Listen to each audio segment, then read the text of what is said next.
Boxing Truth here.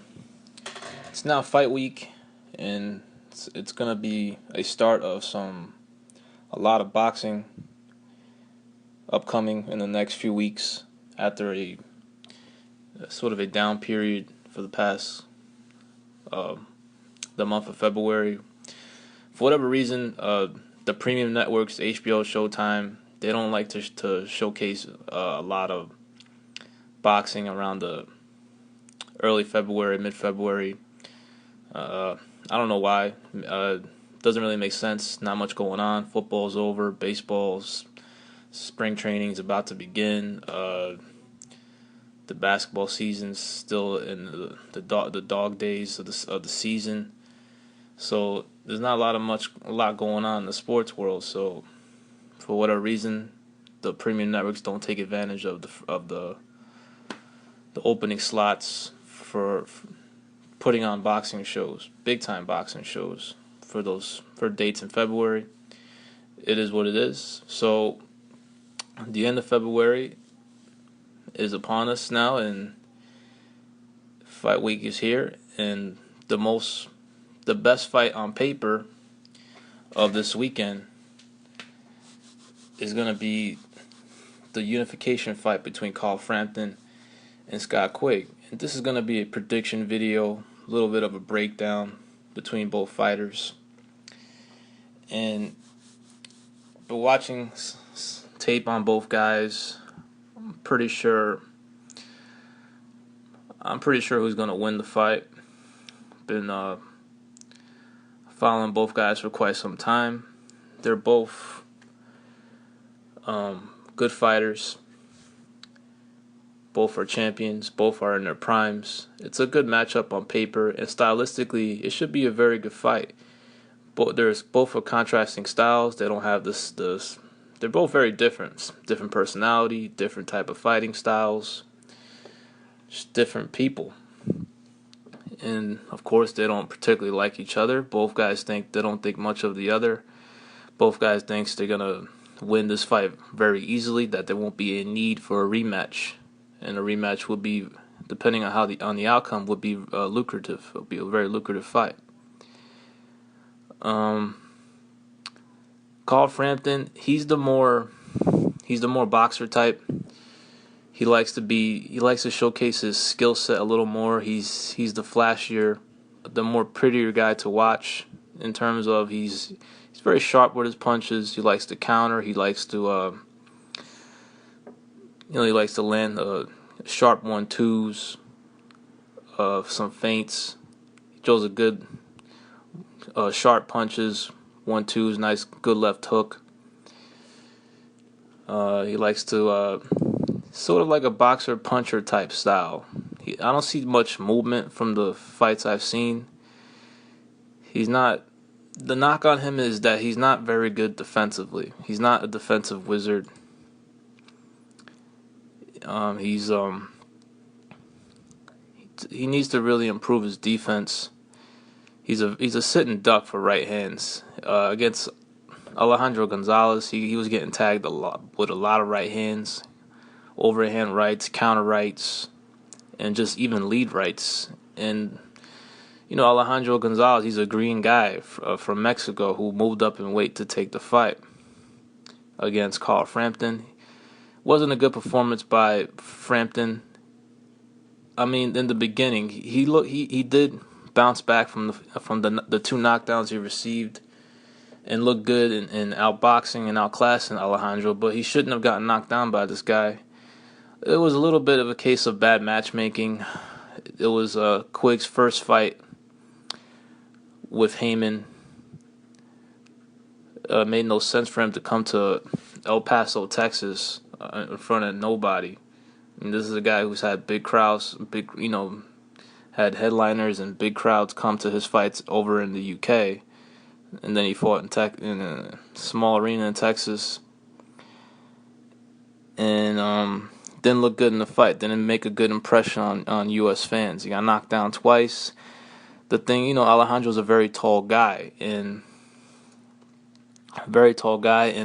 Frampton in the beginning, the first few rounds, he had trouble getting inside of Gonzalez's punches, and he was constantly getting tagged when he tried to get inside. He was fighting a much taller opponent, so he had to, his punches had to go a different direction. Instead of eye level, he had to go punch up more and try to get inside on Gonzalez's punches. And he got tagged a few times, got knocked down twice in the first round, and he continued to get tagged repeatedly with right hands after that. But he did outclass Gonzalez. He kept his composure and outboxed him.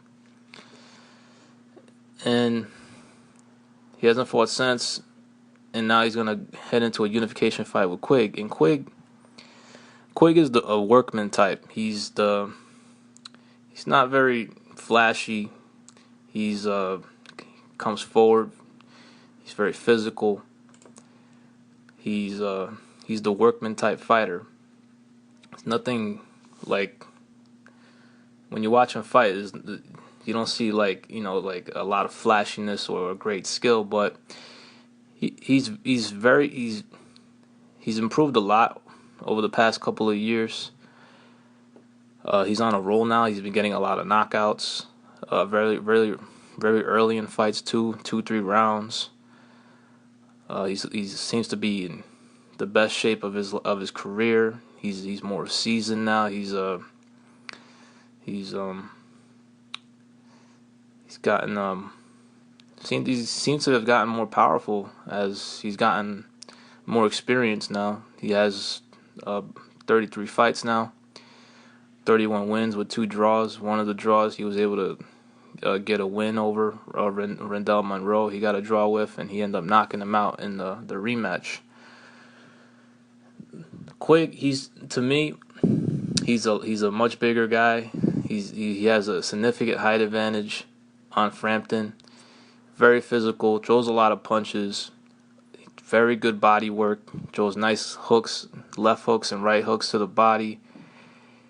He has a good right hand. He comes in to do damage. He stays in the pocket, comes forward, tries to hurt you in the ring.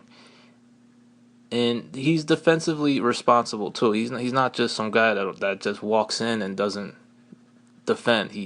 He'll catch punches with his left hand to catch jabs.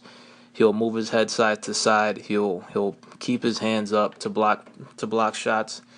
So he is defensively responsible. His defense is not great or anything, but he doesn't just walk in and not try to defend himself. He'll let his hands go, but he'll defend himself as well. And I'm rolling with Scott Quigg. I think he's going to win this fight. I just think he's too physical for Carl Frampton. I think he's on a roll now. He has momentum. He's coming off a good win over Martinez. Blew him out of the water 2 rounds. Frampton fought Martinez twice, stopped him in 9 in the first fight, and then went to decision in the second fight when Kiko was a world title holder at the time. So he went the distance with Kiko the second time as he was champion. And Scott Quigg got him out of there in 2 rounds. I saw the fight. The stoppage was premature. It wasn't. They didn't really give Kiko a chance to recover. He got knocked down twice, and then after the second knockdown, he stopped it. They should have gave him a chance. I don't think Kiko was fully out of it, but it was an impressive performance nonetheless. And Eddie Hearn's very confident. Scott Quigg's promoter. He says he's the most confident he's ever been in a 50-50 fight. It is a 50-50 fight. Before this fight was announced, about a year ago, I was leaning towards Frampton.